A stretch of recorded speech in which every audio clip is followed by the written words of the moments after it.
Hello மக்களே, எல்லோரும் நல்லா இருக்கீங்களா? இன்றைக்கி பூரி மசால் ரெசிபி எப்படி செய்யணும்னு பார்க்கலாம். அதுக்கு ஃபஸ்ட்டு ஒரு கடாய் எடுத்துகிட்டு அதில் ஆஷிர்வாத் கோதுமை மாவு தான் நான் ஆட் பண்ணியிருக்கேன்.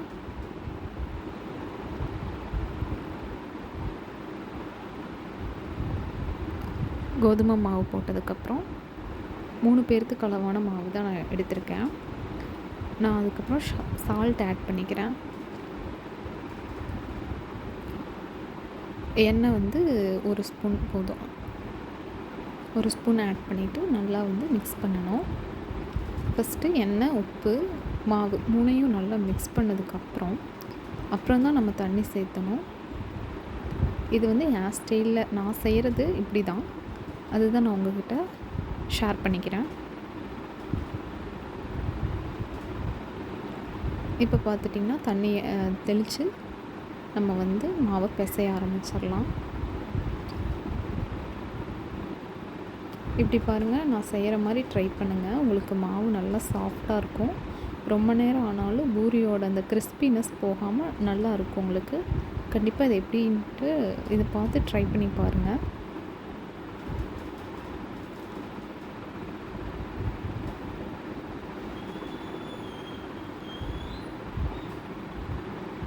இப்போ பார்த்தீங்கன்னா நல்லா மாவு ஓரளவுக்கு நல்லா மிக்ஸ் பண்ணிவிட்டேன். நல்லா மிக்ஸ் ஆயிடுச்சு. இப்போ கையை ப்ரெஸ் பண்ணி நம்ம அழுத்தம் கொடுத்து நல்லா மாவை அமுத்தி எடுத்துக்கலாம்.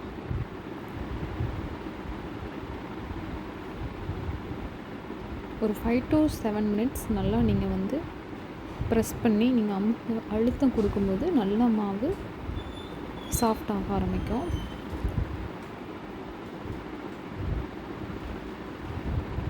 இந்த மாதிரி நல்லா ப்ரெஸ் பண்ணி மாவை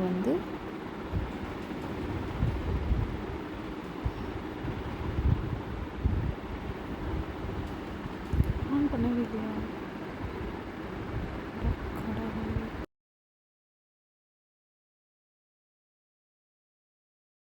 ஸோ இப்போ பாருங்கள், மாவை நான் ஓரளவுக்கு நல்லா தட்டிட்டேன்.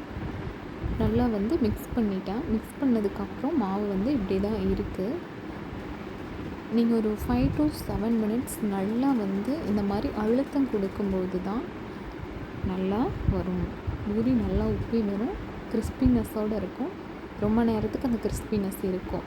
நான் என்னடா திருப்பி சொல்கிறேனே அப்படின்னு சொல்லிட்டு நீங்கள் ஃபீல் பண்ண வேண்டாம், யோசிக்க வேண்டாம். கண்டிப்பாக நான் சொல்கிற மெத்தடில் நீங்கள் ட்ரை பண்ணி பாருங்கள்.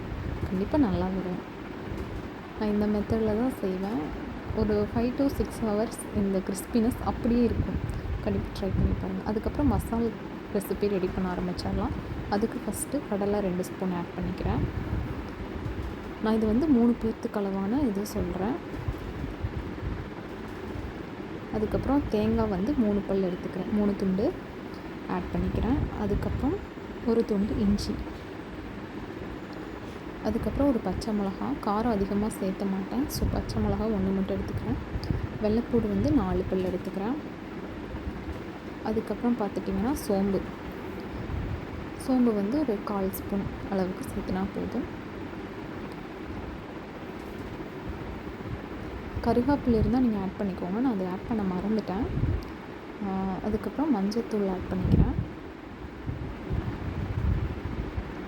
பட்டை 1 ஆட் பண்ணிக்கிறேன்.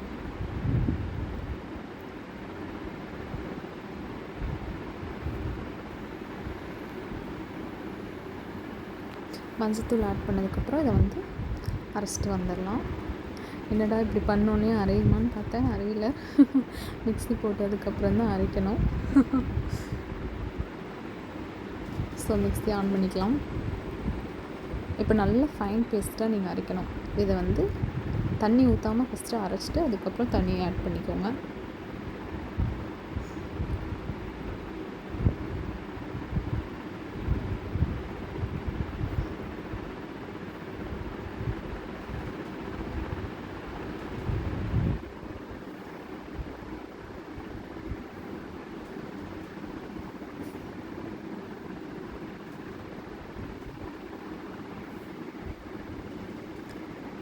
இப்போ நல்லா மிக்ஸ் பண்ணிக்கலாம். அரைச்சாச்சு.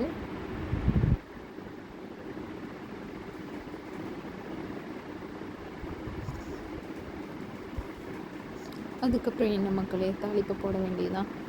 அதுக்கு ஒரு வெங்காயம், ஒரு ஆனியன் கட் பண்ணிக்கலாம். ஒரு பெரிய வெங்காயத்தை எடுத்துகிட்டு இதெல்லாம் கட் பண்ண வேண்டியதுதான். தோலை உரிச்சிட்டு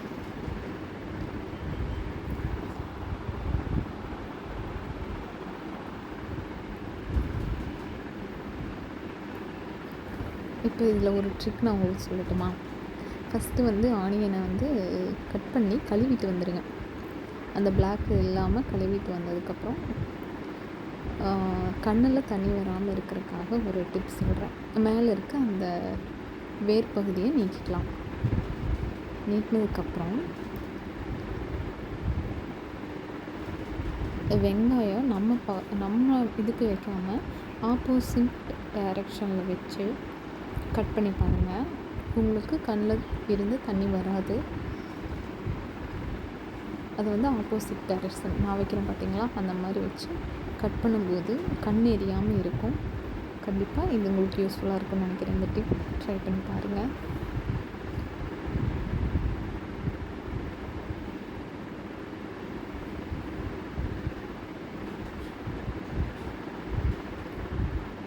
இன்னொரு டிப் என்னென்னு பார்த்தீங்கன்னா, அப்படியே அது ஃப்ளாட்டாக வச்சு கட் பண்ணுறது. அப்படி கட் பண்ணாலும் கண்ணிலேருந்து தண்ணி வராது, கண் எரிச்சல் இருக்காது. இந்த 2 டிப்புமே உங்களுக்கு யூஸ்ஃபுல்லாக இருக்கும்னு நினைக்கிறேன். கண்டிப்பாக ட்ரை பண்ணி பாருங்கள்.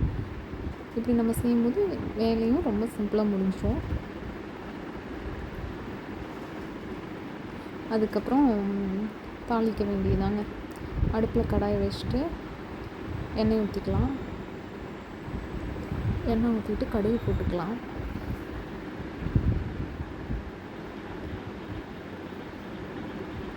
கடுகு போட்டதுக்கப்புறம் கடலைப்பருப்பு போட்டுக்கலாம்.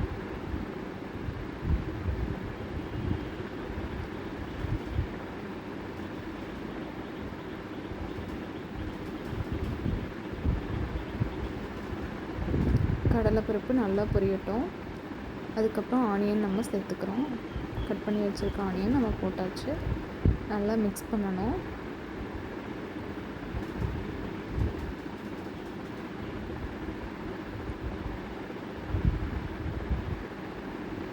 நல்லா பச்சை வாசனை போகிற வரைக்கும் நல்லா மிக்ஸ் பண்ணணும். உப்பு ஆட் பண்ணிக்கலாம் இப்போ. அப்போ வந்து ஆனியன் சீக்கிரமாக வெந்துடும். கருவேப்பிலை வந்து போட்டுக்கோங்க.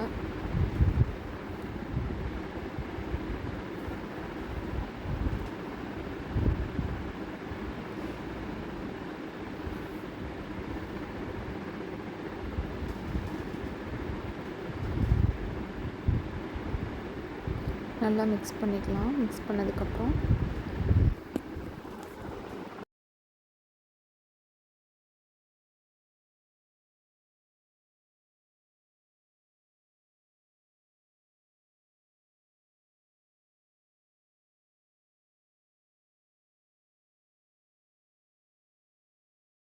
இப்போ பாருங்கள், நல்லா ப்ரௌன் கலரில் மிக்ஸ் ஆகிடுச்சு. இப்போ வந்து 1 டம்ளர் தண்ணி எடுத்துகிட்டு அந்த பேஸ்ட்டில் ஆட் பண்ணி கலக்கிக்கலாம். கலக்கினதுக்கப்புறம் அந்த பேஸ்ட்டை வந்து நம்ம சேர்த்துக்கலாம். சேர்த்ததுக்கப்புறமா நமக்கு தேவையான அளவு குருமாவுக்கு எவ்வளோ தேவையோ அவ்வளோ தண்ணி ஊற்றிக்கலாம்.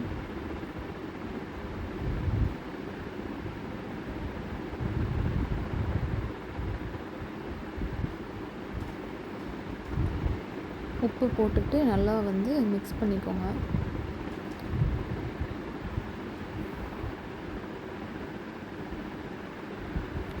இப்போ பார்த்தீங்கன்னா நான் 3 உருளைக்கிழங்கு வேக வச்சு எடுத்து வச்சுருக்கேன்.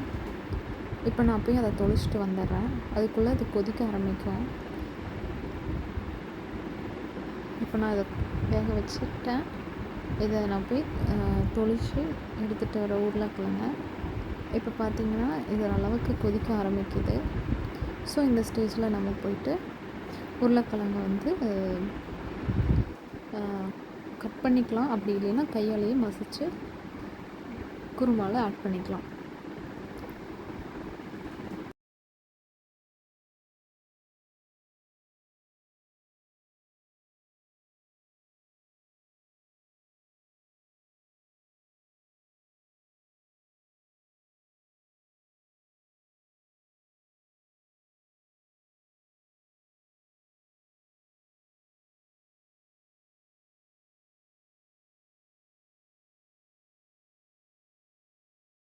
இப்போ பாருங்கள், நல்லா கொதிக்க ஆரம்பிச்சிருச்சு. இந்த ஸ்டேஜில் வந்து நம்ம உருளைக்கிழங்க நம்ம தொளிச்சு மசிச்சு வச்சுருக்க உருளைக்கிழங்கு சேர்த்துக்கலாம். நான் 3 உருளைக்கிழங்கு எடுத்திருக்கேங்க. நமக்கு எவ்வளோ தேவையோ எடுத்துக்கலாம். பட் நாங்கள் 3 பேர்த்துக்கு அளவாக செய்யங்காட்டி நான் வந்து 3 உருளைக்கிழங்கு போட்டிருக்கேன். டேஸ்ட்டு எம்மியாக இருக்கும். கண்டிப்பாக ட்ரை பண்ணி பாருங்கள்.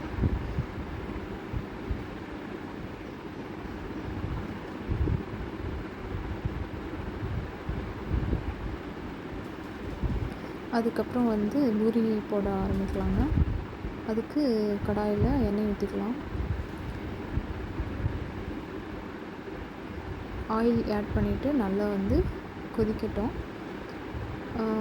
அதுக்குள்ளே வந்து நம்ம போய் பூரி மாவு அதை வந்து அமர்த்திட்டு வரலாம்.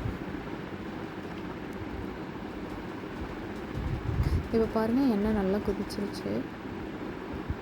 எண்ணெய் நல்லா கொதிச்சதுக்கப்புறம் சூடானதுக்கப்புறம் தான் போடணும். அப்போ தான் வந்து நல்லா கிறிஸ்பியாக வரும். இப்படி நான் பண்ணுறேன் பார்த்தீங்களா, அந்த மாதிரி அழுத்தம் கொடுங்க எண்ணெயில் கரண்டி வச்சு. அப்போ தான் வந்து உங்களுக்கு புஷ்னு பூரி வரும். சூப்பராக இருக்கும். கண்டிப்பாக அந்த கிறிஸ்பினஸ் நல்லாயிருக்கும். அது போக அந்த கிறிஸ்பினஸோடவே இருக்கும் அப்படியே. இதுக்கு ரவை கூட சேர்த்து செய்வாங்க, மாவு கூட சேர்த்து பிசைவாங்க. பட் நான் ரவை எதுவுமே ஆட் பண்ணல. ஆசீர்வாத் மாவு மட்டும்தான் ஆட் பண்ணேன். அதுவே நல்லாயிருக்கும். நீங்கள் இந்த மாதிரி ப்ராசஸில் ட்ரை பண்ணி பாருங்கள். ட்ரை பண்ணி பார்த்துட்டு எப்படி இருக்குன்னு சொல்லுங்கள். இப்போ வந்து நல்லா வந்து புஷ்னு வந்துருச்சு பூரி. நல்லாயிருக்கு. கோல்டன் ப்ரௌனில் அதே மாதிரி ஒன்று ஒன்றா போட்டு எடுக்கலாம்.